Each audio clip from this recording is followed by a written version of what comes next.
দীর্ঘদিন ধরে একটা কাপড় পরার পরে আমাদের সেই কাপড়টার প্রতি একটা মায়া চলে আসে। আমাদের মুখস্থ হয়ে যায় কাপড়ের কোথায় কি আছে। আবার কোথাও দাগ লাগলে আমরা খুব ভালো করে জানি ময়লাটা ঠিক কোথায় লেগেছে, কোথায় ডিটারজেন্টের ছোঁয়া দিতে হবে, ময়লা উঠোতে কোথায় বা কতটুকু শক্তি প্রয়োগ করতে হবে। এজন্য নিজের কাপড়ে লাগা ওই ময়লার দাগটুকু নিজেরই পরিষ্কার করা উচিত। কেননা এর দায়ভার যদি অন্যকে দেওয়া হয় তবে হয় ময়লার কিছুই পরিষ্কার হবে না, নয়তো আমাদের মন মতো হবে না।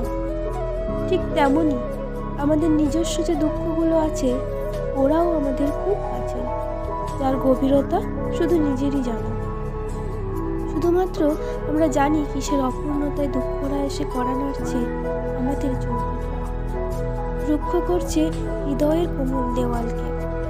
যেহেতু দুঃখগুলো নিজের এবং নিজের যে কেউ ভালো জানে না এর ক্ষতের কথা, এর ভেতরের অন্ধকারের গল্প, সেহেতু ওদের সরাতে নিজের অদক্ষ হাতটাকেই আগে বাড়িয়ে দিতে হবে, আগলে নিয়ে ঝাপটে ধরতে হবে নিজেকে, যাতে ঝড়ঝাপটার তীব্রতা ছুঁতে না পারে।